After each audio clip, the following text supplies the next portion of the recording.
Privet, Katila, Wandungerski desu. And this is the start of a new series. This is the weekly Russo-Ukrainian War update for the week of August 28th to September 3rd. So this is a new series that I plan on doing for this channel. I've been very busy at work lately, and so it's been very tough to kind of turn out videos. But one thing I've been kind of autistically following since it started is this war in Ukraine, and I've been kind of following a lot of accounts, following a lot of reports, and I just really love this type of. I think this war is it's something I've been very autistically following enough where I think I want to share it with the world, if that makes sense. Basically, the point of these weekly updates is basically to inform people who don't have the time and who don't autistically follow the war. Basically, kind of an update, a weekly kind of newsletter, news video, you could say, on what exactly is happening on the front.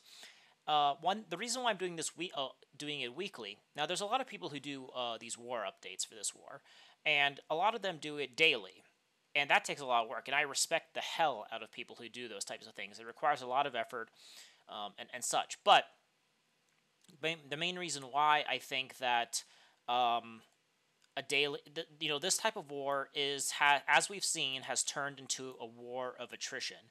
We are basically on the third month of a Ukrainian offensive that has been focused on taking this one village thus far in the 3 months of the attack.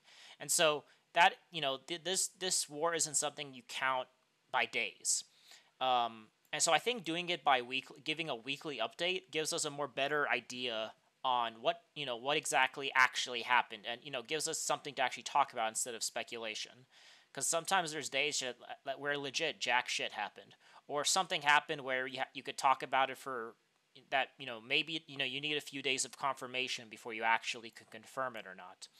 And so I think with giving it a week, it gives you enough things to talk about, and things that you could actually confirm that happened, because this war is measured by kind of like World War I, where things kind of barely move. And so it's not like, you see big breakthroughs that require big analysis every day on the movement. And so basically that's why I'm doing it weekly, because first, it helps with my time schedule in terms of my work, and in terms of I think it also helps us be able to analyze the situation a lot better and be able to get more facts on the ground. This is more kind of casual, just something a bit for casual viewers, but also for people who've been autistically following it as well. Just something simple, something to remind them of like the big picture, because it's easy to get lost in the weeds. So I'm going to talk about this in terms of fronts. There's various fronts in this war. So I like to the main map I'm going to use is from Surfkin Maps.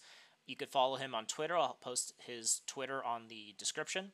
He basically created this map. It's very good, I think, for the most part. And I think it's just kind of the best thing to kind of look at it through, how do you say it? It's the best way to kind of analyze this war in terms of maps. I'm also going to use Rybar's maps. He's a Russian Telegram person who posts maps of his own. So I'll use those as well.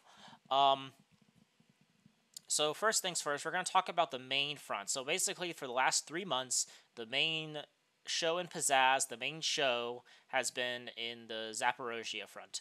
This is where this is where we expected it. I made a prediction video on like where I thought the Ukrainians would attack. I kind of thought they'd try to attack somewhere, like try to do like kind of like an encircling maneuver. I did not expect them to go literally straight, like literally just straight on the main defensive lines. I thought they would try to do something sneaky, but they literally just went straight for it. So I kind of maybe overanalyzed things. But anyway, so the main axis of attack, in fact, the main axis for the last, in terms of this week of August 28th through September 3rd, has been in the Oreka front, the Robotina front. So what has happened in the week so far? So basically the main purpose of this Ukrainian attack is to get to Tokmak. Now, they wanted to reach the Sea of Azov, but according to various sources, they basically kind of pulled back from their main big goal, which was reach the Sea of Azov, which is right. Let me get there. Let me reach it here. Right here. And so, now they're like, okay, we'll have to reach Tokmak. not only because this would make a good logistics center, but because the closer they get here, the more closer they could bring their HIMARS systems and start attacking Russian logistics better. Because right now, Russian logistics in the southern part, around this area where my mouse is basically unmolested. Like, they could basically move here without much interference at all. And so, putting all of this under Ukrainian artillery fire is a goal. Now, that doesn't mean they will be able to destroy everything. It's just that they'll be able to target things if they want to. So that's an operational goal that could be helpful for the Ukrainians for future offensive operations. But in order to do that, they have to get to Tokmak. But even in this limited goal, scaled back goal from their original offensive goal, which has failed, they have a lot to do before they reach it. There is various Russian defensive lines, and the first defensive line has not been broken yet. Now, they have reached it in some areas here near Verbova, but in terms of the screening line, they still have not broken through it fully yet. Now, the main village that they've been battling over for the first 3 months, that as they try to reach Tokmak, is Robotina. Now, they've basically had to fight through every meter of mile, losing countless vehicles to reach it. So far, the Ukrainians have the northern sector and the central part of the village. They basically control the village in the tactical sense. Now, in the southern part of the village, it's in the gray zone. The Ukrainians claim they control the whole village. The Russians claim they are actively in the southern part. From my understanding of the situation, looks like this is somewhere the Ukrainians aren't exactly totally in control, but the Russians also aren't like kind of in there yet. The thing about it is that it doesn't really matter. So the main purpose of Robotina capturing it is basically more of a media victory. You might be wondering, what? Isn't there some tactical situation? Well, basically the Ukrainians got as much as they could tactically from this. They don't, securing the southern part doesn't really help them tactically in this area. They basically got as much as they could, and the main purpose of it was a media thing. Because imagine, this was the main axis of Ukrainian attack. This is where they first used their brigade with the Leopards and Bradleys, and this is also where they used their strategic reserves with the Challengers and Strikers. Basically, their main offensive fist they've used in this area. So this is the main area of attack, and they basically captured no village. Until basically now they claim that they took Robotina. Now they're making a big media show about it. Now remember, in the media sphere for the Ukrainians is as important as the battlefield.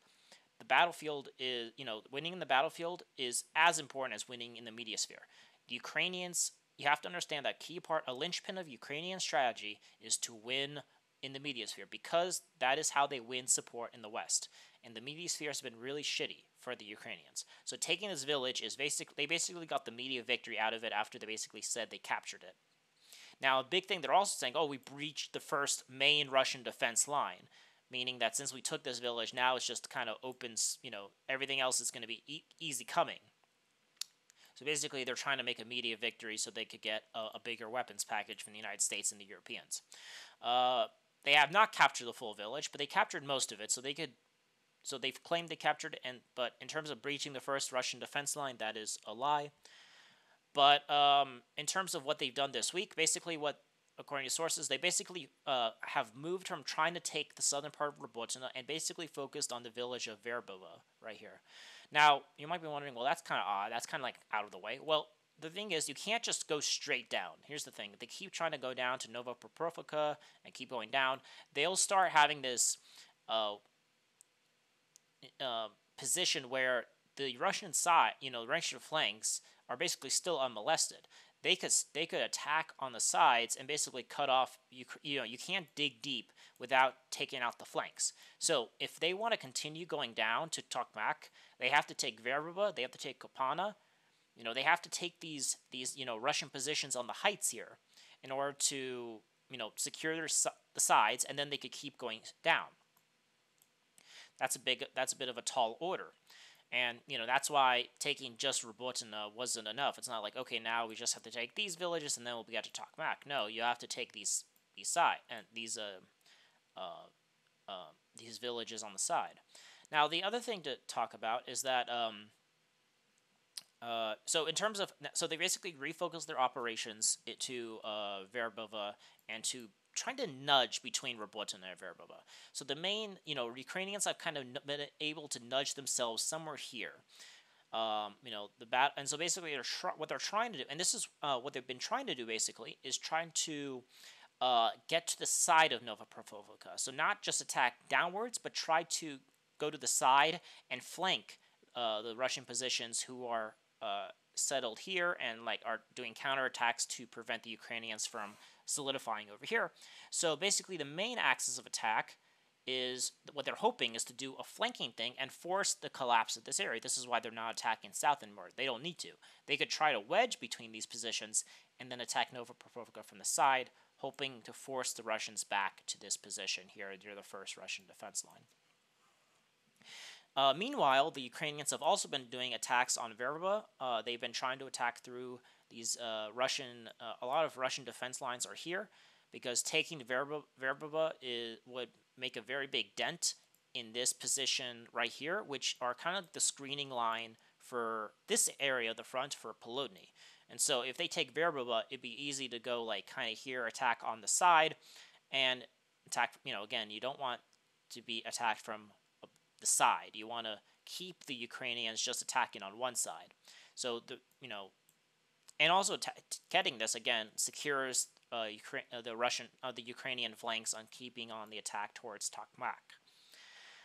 That being said, in terms of success, they've been able to wedge a bit more into it, and they've been able to start. The Verbova is still fully under Russian control, but they've been trying to reach the first settlements, the first houses on the side, but they have not been able to fully secure themselves in it yet. They're still out in the fields. We're going to have to see how this develops. Again, they've been able to capture Robotina because of the introduction of their strategic reserves, which have been starting to get mauled. But how much can those strategic reserves push them? Well, the Ukrainians are hoping that if they focus everything here, because this is where the main action has been for the last week or two, instead of focusing on every other place at the front, they're hoping to focus everything on one area, and hopefully using all those reserves, they could get some sort of tactical success. Because just taking Robotina isn't enough. They'll have to take Verbova, they need to take Kopani, and they might even have to take these. I'm pretty certain they won't be able to take Tokmak. This is a very heavily fortified area. But if they manage to, say, move the front line here, they'll be able to basically take some sort of tactical situation where maybe next summer they could try again or something. But, for right now, they're hoping to basically achieve some sort of tactical success. They didn't get their strategic objective, which was to get to the Sea of Azov. They are 90%, 95% certain not to reach their operational objective to get Tokmak.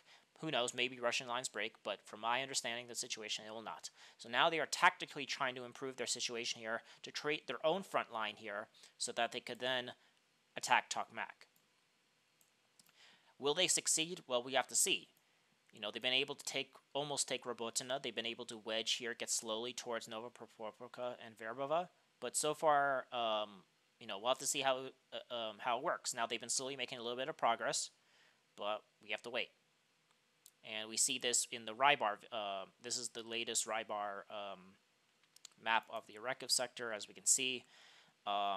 This is the main axis of, as you can see, there's these main Russian, these are higher positions from the Ukrainian position, Robotina, which is about a difference of 10 meters here. Same thing here. Well, they're about the same. So as you can see, their hope is to nudge here and then get to the side of Nova Pavlovka, and also the attacks have been right outside Verbova. So if Russians could hold them here, then basically this is they basically got nothing out of this. All right, so that is the situation here. That's what's happening here. And so basically, last week they basically nudged themselves a little down here. They've been attacking Verbova. This is where they've been focusing on this village now. But we'll have to basically see if they can continue developing this success or not, or if the Russians finally stop them. On the next axis of the attack that happened this week is in, I call this the Staromalinovka sector, the Velika Novosolika line. Basically, ever since the Ukrainians finally secured Starya and Regina, um, basically they've been uh, there's been kind of quiet on this front for the last 2 weeks. Now, is this because they've stopped operations or are they just regrouping? We obviously know they're reconstituting their losses. The Ukrainians are, but are they going for another attack? Who knows? Because it's now September. It's coming to the end of offensive operation season, and it's going to be very hard for them to attack across these fields, which is basically what's happening here. Um, to be honest, if there is going to be an offensive operation, it's going to be towards Pryutina and on the fields here near Novodonetska and Kremenchuk. They have to, again, the same thing in the Robotina axis. They have to secure the flanks before they continue going down. This is basically what they did when it started out here. As they went down, they took Rivnopol, they took Novodarivka, so they couldn't, imagine if they were here and the Russians were still, in these positions, right? Well, then this is a very bad situation. So once they took Marivka, right, once they reached here, they focused on taking the flanks here. So same thing here. Before they go to their main heart of the attack here in Staromilivka, they have to focus on taking the flanks here, because these are heights, and if they take these flanks, then they could start moving down again. Now, you might be wondering, this has actually been the Ukrainians' main, actually biggest success so far. This is where they got most of their villages. In fact, the vast majority of the villages they took in so far. The reason why, because if you look at the pre-war, pre-offensive, map, the Russians were actually in a very sticky situation. They were basically in this salient all the way up here. And basically, what the Russians did is they kind of just gave up these villages. They gave an attack. They didn't want the Ukrainians to come down here leisurely. But again, this basically, despite taking I think this is 10 villages or so here, a handful amount. This basically hasn't changed the situation at all. The Russians were in a salient, and they basically just pulled back to kind of flatten the front, because this was kind of more of too much of a salient for them to secure. And basically, this hasn't helped the Ukrainians that much. The only thing it really helped was to help relieve pressure for Velika Novosolivka. So the Russians are literally breathing down their necks. But besides relieving pressure on this town, they basically haven't really they haven't done any tactical or strategic or operational objectives here. Main goal again is to try to break through here. This was another axis where they hoped to break through, but this they've done is basically flatten the front line for the Russians. So despite taking a few villages, this hasn't really actually helped them tactically. While as if they took 10 villages here, this would have actually helped them tactically. My main question is why has there been no attacks here? I guess the hope of Ukrainian planning was that if they broke through here and they broke through here, they could kind of maybe surround this area, and they don't have to attack here. They could just collapse this front immediately. So I think that's the idea. Here's the Rybar's map on the Vermika's tactical bridgehead, as he calls it. Again, they're trying to attack on the flanks near Pryutina and near the sides near Novodonetska here. So, but the Russians, if you've seen the geolocated videos, have done massive artillery barrages here. They've basically been doing very strong counter-battery duels, and basically preventing the Ukrainians from being able to solidify their lines. But, so this is basically the Ukrainian, it's getting very tough for them, the Ukrainians, to be able to form an offensive fist here under this barrage. But, who knows? Maybe this is the end. Maybe they realized that this wasn't going anywhere, and they just are going to secure this area. But who knows? Maybe they'll attack again. So we'll have to watch out for that. But so far, in terms of last week, there has not been any major changes on the front here. In terms of the Donetsk and Avdiivka, the Donetsk front here, there hasn't been any changes of note. There's been some reports on Sunday, so right as I'm recording this video, that they've actually been able to take the rest of Marninka. Now, the western part of Marninka has been in the gray zone for almost a few months, but I've heard that they've kind of the Russians managed to actually attack and actually managed to take the western part of Marninka finally. But I have not got any confirmation about that yet. That's just a rumor that kind of came up this Thursday. In terms of the second axis of the Ukrainian attack outside of Zaporozhye is in the Bakhmut front. This place has been silent for about 2 weeks now, but last week the Ukrainians relaunched their offensive operations, basically focused on the southern part. They attacked in the northern part as well, but all attempts to attack here have been repelled. The main axis where the Ukrainians have been successful during the last 3 months of offensive operations have been in the southern part of Bakhmut. Now, what's the purpose of this phase of attack? I actually have no idea. Even if the Ukrainians took back Bakhmut, this doesn't strategically help them win the war, as it would if they broke through to the Sea of Azov, for example. But who knows? Maybe they think, hey, we lost 80,000 people trying to defend Bakhmut. We want to take it back. Because this was the first major Russian victory since the fall of Lysychansk back in July of 2022. So this area has been the main where Russia has won in the last year, and so they probably maybe want to reverse that. Maybe it's a morale thing they're thinking. But anyway, in terms of trying to take this area, they've been focusing on the Klishevka and Avdiivka. So originally, they've been focusing on Klishevka. In terms of what's happened the last week, there's been battles in the central part of the settlement. There's been some geolocated videos saying that the Ukrainians broke through there. However, I've only seen one of them, and my theory is that because the Ukrainians did attack Klishevka about a month ago, 2 months ago, and after they secured the heights about in front of it.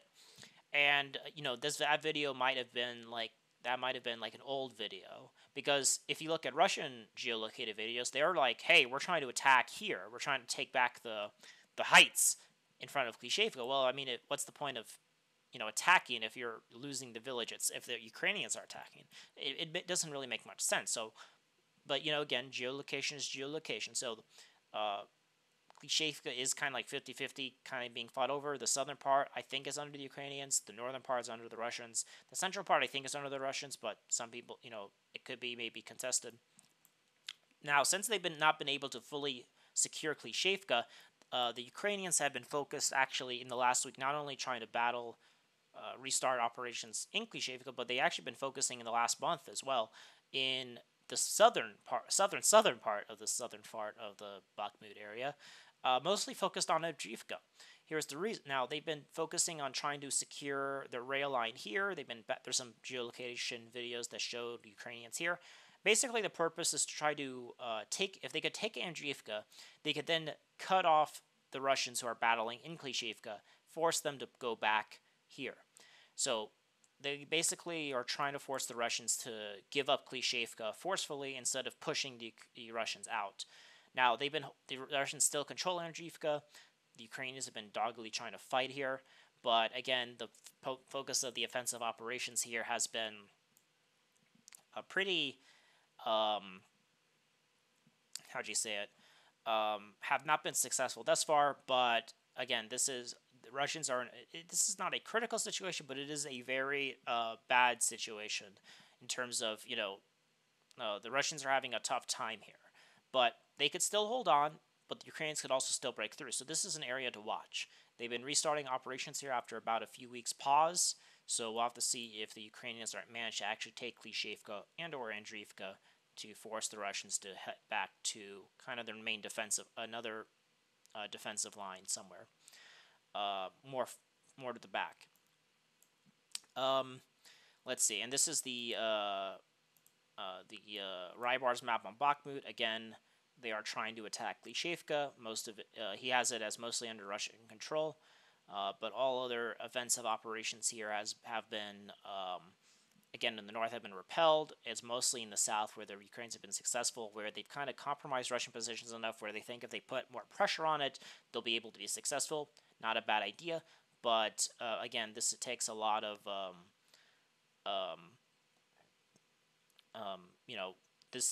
the Russians are still holding on. So far this week, the Ukrainians have relaunched operations in the southern part of Bakhmut. They're trying to collapse the Russian defenses in the southern part so they could keep going to the south here. Maybe the next Russian positions are along this river.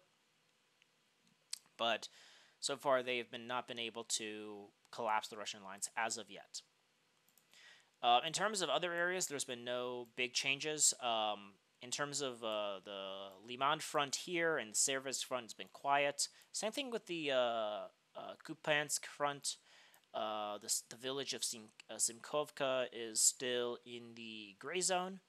The Russians have been basically kind of creeping towards, have been kind of securing these fields on the approach to Petropavlovka, where the Ukrainians have stopped retreating and kind of fortified here. So after the Ukrainians withdrew some reserves here, they basically been able to slow down the Russian offensive here. Again, that might be what the purpose. This was. Maybe this wasn't a real Russian push. It was a small. A lot of these Russian attacks, as we've seen, are mostly to drive Ukrainian reserves away from the main areas of Ukrainian attack. Another thing I wanted to mention is that in this sector in the middle here, there have been some geolocation videos of Russian tanks right above these two villages here, and the Ukrainians are bombing Russian positions in this area here and here. So basically, the Russians are very close to these two villages.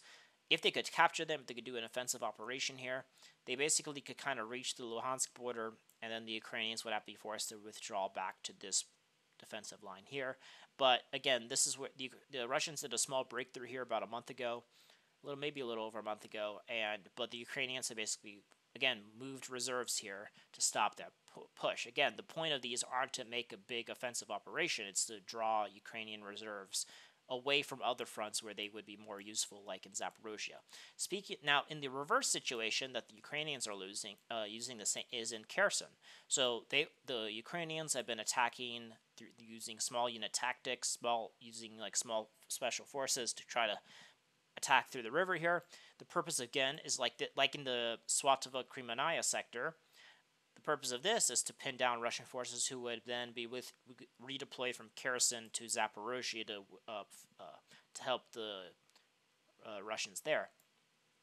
In terms of the weekly update of what's happening in Kherson, the Ukrainians have made another geolocated video where they controlled this tiny village of Dacha on the one side of the island. Basically, this is the Battle of the Islands. The Russians have been advancing here. There's been some geolocation videos of Russians on these islands. The Ukrainians have been trying to attack on this island. So this is kind of like the Battle of the Islands, I would say. Now, a lot of people are saying that the Ukrainians want to do a real offensive push across the Dnieper here. I don't think so. Oh yeah, another place they've been trying to attack is in the this area right here, trying to get a foothold here. Again, this doesn't really help them if they break through here. This is just to pin down Russian forces here. That's kind of the main purpose of it. But, who knows? Maybe they do an offensive operation. Who knows? But, again, this is just to kind of harass the Russians to keep forces here and away from the main thrust in Zaporozhye. So, but in terms of what's happened, just that we've got some geo-confirmed videos of the Ukrainians been able to hold their positions here. And they've been able to kind of, I think, push somewhere on these islands here, secure more positions here. But again, this is just kind of more positional fighting, like it is in the Swatovo-Kremenaya sector, to kind of pin down the Russians. So that is the kind of the main, and this is the Rybar's thing for Kherson. Again, he has this area under the Russian control. So then, as you can see, the Ukrainians made trying to make it a landing operation here. The Ukrainians have a little bit of a position here, according to geolocated videos. So again, the Kherson is kind of like the Ukrainian Swatovo-Kremenaya front, just a front where they could try to tie down Russian forces from going to the main axis of attack, which is Zaporozhye, and in the Bakhmut area.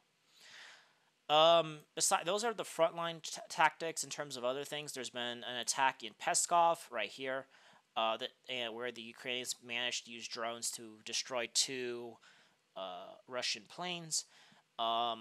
Again, a lot of people say this. Obviously, they don't have the range to attack there, but a lot of people say they used Estonia or Latvia to attack, or they attacked Russia itself. They also, again, there's been shelling in the border regions of Russia, in Belgorod, Kursk, and Bryansk, but most of those get shot down. These are mostly just kind of trying to show that, hey, we not only the purpose of the Ukrainians attacking fruitlessly on Moscow, and even though they don't really attack anything strategically significant, is that it's kind of like, hey, you can't just attack us, we could attack you too. And so that's kind of like, that's the purpose of it, is that they're like, we could attack back basically, and it's not just a one-way hit. Now, in terms of Russia, Russia could attack anything in Ukraine and basically attack strategic targets. They don't just attack things for media victories. For example, they've been attacking in Izmail, a port city near the Romanian border. This is, they've been after the end of the grain deal. They basically been bombing the Odessa ports. They've been bombing some other ammo depots and other kind of airfields along western Ukraine, and in some ammo depots in Kramatorsk and Slavyansk, which is right here. So basically, they've been able to, Russia has the ability to deep strike Ukrainian positions. However, the Ukrainians still have some air defense that complicates it, and it also, Russian ISR I don't think is as good as Western ISR, which Ukraine has unlimited of. So that's the end of this video. I hope you enjoyed this weekly update. I hope you like this video. Share this video around and subscribe if you want to keep getting updated on what's happening in the Russo-Ukrainian War in a weekly format. So aim high, wander on, from America with Russian love.